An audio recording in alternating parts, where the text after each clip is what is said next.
السلام علیکم معزز سامعین، یہ کہانی ہے ایک شہزادی کی جس کا نام نیلوفر تھا۔ شہزادی سب سے چھوٹی تھی، باقی بڑی 3 بہنوں کی شادی ہو چکی تھی۔ شہزادی بہت خوبصورت، سنہرے بالوں والی اور ایک نیک دل لڑکی تھی۔ ایک دن شہزادی اپنے کچھ دوستوں کے ہمراہ ندی کنارے سیر کرنے کے لیے نکل گئی۔ شہزادی وہاں پر کافی دیر تک ٹہلتی رہی۔ شہزادی کے کچھ بال ٹوٹ کر ندی میں جا گرے۔ وہیں ایک شہزادہ شکار کی غرض سے اپنے دوستوں کے ساتھ وہاں پر حاضر ہوا۔ اس نے جب ان سنہرے بالوں کو دیکھا تو اس نے کہا کہ مجھے یہ بال لا کر دیے جائیں۔ فوراً شہزادے کو وہ بال لا کر دیے گئے۔ شہزادہ یہ دیکھ کر بہت خوش ہوا، اسے وہ بال بہت خوبصورت لگے۔ بھلا کس کے یہ سونے کے بال ہو سکتے ہیں؟ وہ یہ کہہ کر محل کی طرف روانہ ہوا۔ محل میں ملکہ کھانا کھا رہی تھی۔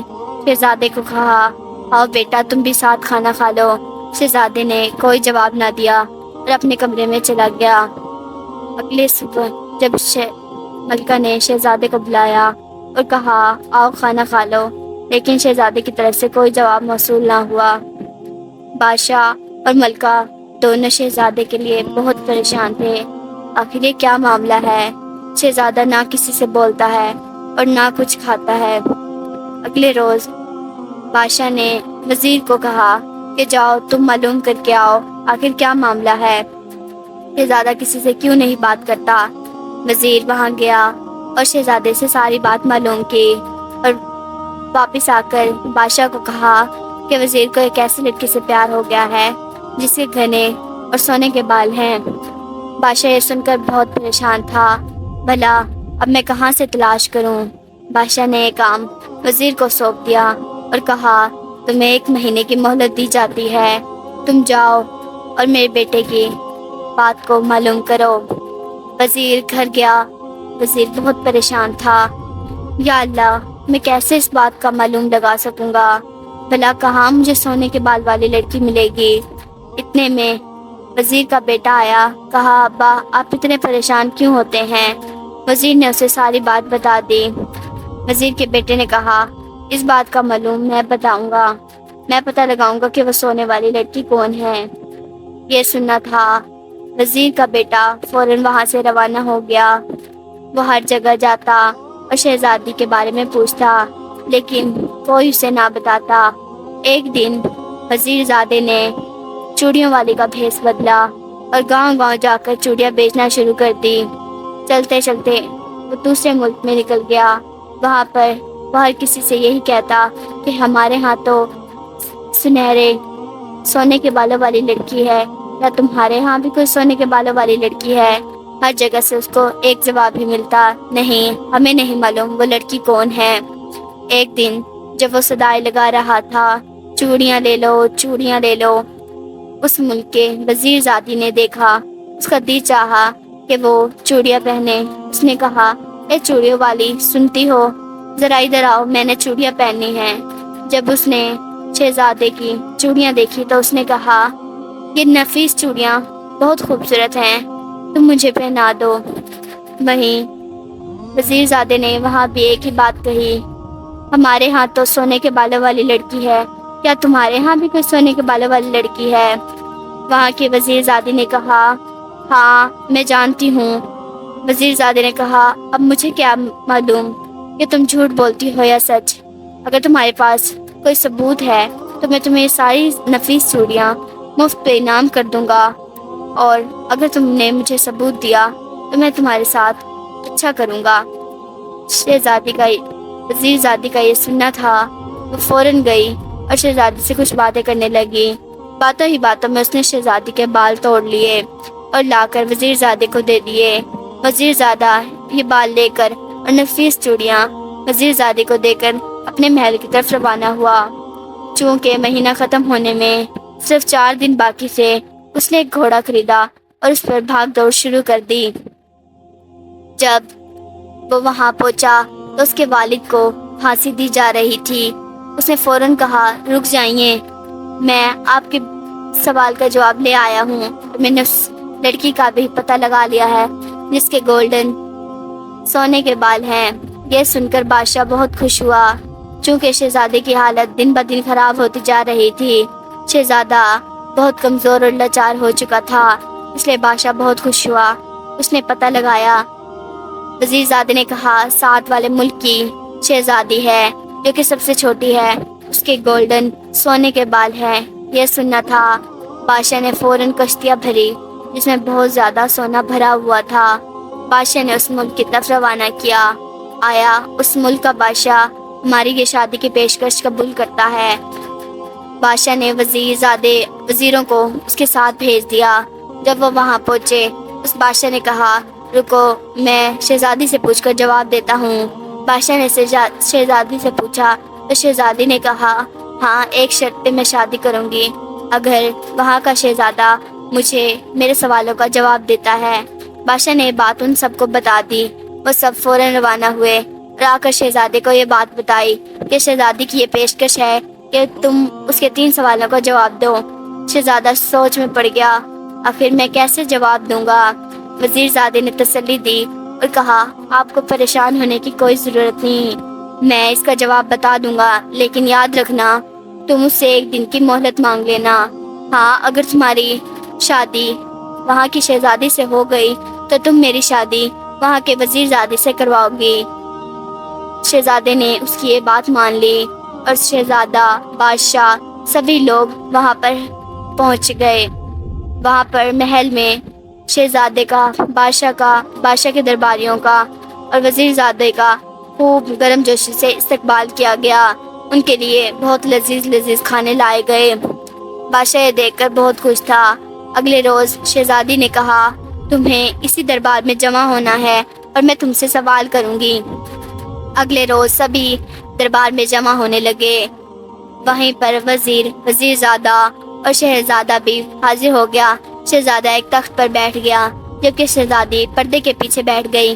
شہزادی کی ایک دوست آئی اور اس نے کہا اے عقل مند شہزادے، کیا تم ہمارا جواب دینے کے لیے تیار ہو؟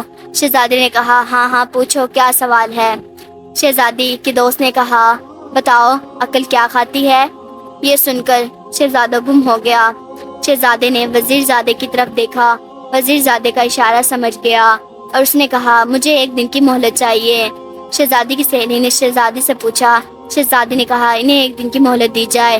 وہ سب اپنے گھروں کی طرف روانہ ہو گئے۔ شہزادہ بہت پریشان تھا کہ آیا اس سوال کا جواب کون معلوم کرے گا؟ وزیر زادہ جو ایک کمرے میں بیٹھا تھا اسی سوال کی سوچ رہا تھا۔ اگلے روز سب دربار کی طرف حاضر ہونے لگے۔ بادشاہ بہت پریشان تھا۔ شہزادے نے وزیر زادے سے پوچھا کیا تم نے اس بات کا جواب معلوم کر لیا ہے؟ وزیر زادے نے کہا ہاں، مجھے اس سوال کا جواب معلوم ہے۔ وزیر زادے نے جب شہزادے کے کان میں بات کہی تو شہزادہ بہت خوش ہوا۔ جب وہ باہر آئے تو اس نے یہ بات بادشاہ کو کہی تو بادشاہ بھی یہ سن کر بہت خوش ہوا۔ سب دربار میں جمع ہو گئے۔ شہزادے سے سوال پوچھا گیا ہاں بھائی، تم آج اس سوال کا جواب لے کر آئے ہو؟ شہزادے کی سہیلی نے کہا۔ شہزادے نے کہا ہاں، عقل غصہ کھاتی ہے۔ یہ سن کر شہزادی کی سہیلی خوش ہوئی اور اس نے کہا ہماری عقل مند شہزادی نے تم سے ایک اور سوال پوچھا ہے۔ دوسرا سوال یہ ہے کہ عقل کیا پیتی ہے؟ یہ سن کر شہزادے نے کل کی طرح 1 اور دن کی مہلت مانگی۔ شہزادے نے اسے آج پھر 1 دن کی مہلت دے دی۔ اگلے روز سب بہت پریشان تھے کیونکہ اس سوال کا جواب کوئی نہ ڈھونڈ پا رہا تھا۔ شہزادہ سب سے پوچھتا لیکن کوئی جواب نہ ملتا۔ سب نے الگ الگ جواب دیے۔ شہزادہ بہت پریشان تھا۔ اگلے روز سب نے کھانا کھایا اور دربار کی طرف چلنے لگے۔ یہ سن کر سبھی بہت پریشان تھے کہ جواب کسی کو بھی معلوم نہ ہو سکا، لیکن وزیر زادہ جو پیچھے کھڑا مسکرا رہا تھا۔ شہزادے نے کہا ہمیں یہاں پر بہت غصہ آ رہا ہے کہ ہمارا جواب نہیں ملا اور تمہاری ہنسی نہیں بند ہو رہی۔ وزیر زادے نے کہا کیونکہ مجھے اس بات کا جواب معلوم ہے۔ اس سوال کا جواب بھی یہی ہے کہ عقل غصہ پیتی ہے۔ یہ سن کر شہزادہ بہت خوش ہوا اور وہ دربار میں چلے گئے۔ وہاں پر شہزادی کی سہیلی آئی اور اس نے کہا ہاں، تمہیں ہمارے دوسرے سوال کا جواب معلوم ہے؟ عقل کیا پیتی ہے؟ شہزادی نے کہا عقل غصہ پیتی ہے۔ یہ سن کر شہزادی پردے میں آئی اور اس نے کہا تمہاری عقل کا مجھے اندازہ ہو چکا ہے، تم ایک عقل مند انسان لگتے ہو۔ اب میرا تیسرا سوال یہ ہے کہ اگر ایک شیر کو پنجرے میں بند کر دیا جائے بنا توڑے اور بنا کھولے، پنجرے کو شیر کو باہر کیسے نکالا جا سکتا ہے؟ یہ سن کر شہزادے نے آج پھر ایک دن کی مہلت مانگ لی اور دربار میں آ گئے۔ اس سوال کا جواب کوئی بھی معلوم نہ لگا رہا تھا۔ بادشاہ بہت پریشان تھا۔ اس نے کہا نہ جانے کل دربار میں مجھے کتنا ذلیل ہونا پڑے گا، اس بات کا جواب کوئی نہیں معلوم کر رہا، اور میں نے اس شہزادے کو کتنی دفعہ منع کیا تھا کہ وہاں پر نہ جائے، کسی بھی خوبصورت لڑکی سے شادی کر لے، لیکن اس کی سمجھ میں کچھ نہیں آتا۔ اب کیا ہوگا؟ بادشاہ یہ سوچ سوچ کر بہت پریشان تھا۔ وزیر زادہ فوراً وہاں کی وزیر زادی کے پاس گیا اور کہا میں جانتا ہوں تمہیں اس بات کا جواب معلوم ہے، اگر تم مجھے اس بات کا جواب دے دو تو میں تمہارا بہت شکر گزار رہوں گا۔ وزیر زادی نے کہا میں نے تمہیں کہیں دیکھا ہے، تم شہزادے کے کچھ لگتے ہو۔ وزیر زادے نے کہا ہاں میں شہزادے کا دوست ہوں، میں جانتا ہوں کہ تمہیں اس بات کا جواب معلوم ہے۔ وزیر زادی نے کہا میں ابھی شہزادی کے پاس جاتی ہوں، تم اس دن بھی مجھ سے دھوکے سے شہزادی کے بارے میں پوچھ گئے تھے اور آج جواب پوچھنے آ گئے۔ وزیر زادے نے کہا دراصل بات یہ ہے، میں نے شہزادے کو کہا تھا اگر تمہاری شادی شہزادی کے ساتھ ہو جاتی ہے تو تم میری شادی وہاں کی وزیر زادی سے کرواؤ گے۔ میں تمہیں پسند کرتا ہوں اور تم سے شادی کرنا چاہتا ہوں۔ اگر آج شہزادہ سوال نہ بتا پایا تو شہزادے کی شادی شہزادی سے نہیں ہوگی اور اس کے نتیجہ یہ ہوگا کہ میری شادی تم سے نہیں ہوگی۔ یہ سن کر وزیر زادی پہلے تو تھوڑا مسکرائی، شرمائی، اور پھر اس نے اس سوال کا جواب بتا دیا۔ اس نے کہا کہ وہ جو پنجرے میں شیر ہے وہ ایک موم کا بنا ہوا ہے، کاریگروں نے ایک خاص مہارت سے بنایا ہے، اگر لوہے کی سلاخ اس شیر پر رکھی جائے گی تو وہ پنگل کر باہر آ جائے گا اور اس طرح بنا توڑے کھولے ہی شیر باہر آ جائے گا۔ یہ سننا تھا وزیر زادہ فوراً شہزادی کے پاس گیا اور شہزادے کو اس سوال کا جواب بتا دیا۔ اگلے روز دربار میں اسی ٹائم مدعو کیا گیا، تمام درباری جمع ہو گئے۔ شہزادے سے سوال پوچھا گیا کیا آج تم اس سوال کا جواب لائے ہو؟ شہزادے نے کہا ہاں میں سوال کا جواب لایا ہوں۔ شہزادے نے فوراً ایک سلاخ منگوائی اور کچھ آگ منگوائی۔ شہزادے نے اس سلاخ کو آگ پر گرم کیا اور اس کو شیر کے اوپر رکھ دیا۔ شیر پنگل کر واپس باہر آ گیا۔ یہ دیکھ کر تمام درباری بہت خوش ہوئے اور شہزادے کے نعرے لگانے لگے۔ بادشاہ اور ملکہ بہت خوش تھے۔ شہزادی یہ دیکھ کر بہت خوش تھی کیونکہ آج اسے اس کے تینوں سوالوں کا جواب مل گیا۔ اس نے شہزادے سے شادی کرنے کی ہاں کر دی۔ شہزادے اور شہزادی کی گرم جوشی اور بہت دھوم دھام سے شادی ہو گئی۔ شادی کے چوتھے دن شہزادے نے کہا کہ یہاں کے وزیر کی بیٹی کی شادی میں اپنے وزیر کے بیٹے سے کرنا چاہتا ہوں۔ یہ سننا تھا اور بادشاہ نے ہاں میں سر ہلا دیا اور ان دونوں کی بھی شادی ہو گئی۔ کچھ دنوں بعد بادشاہ، شہزادہ اور شہزادی اپنے ملک کی طرف روانہ ہونے لگے۔ سب اپنے ملک میں آ گئے۔ کئی روز تک جشن منایا گیا، شادی بہت دھوم دھام سے کی گئی۔ شہزادے کی شادی کی خوشی میں کئی روز تک مسکینوں، غریبوں کو مفت کھانا اور ڈھیر سارے سکے بانٹے گئے۔ یہ دیکھ کر بادشاہ بہت خوش تھا اور سب خوشی خوشی زندگی گزارنے لگے۔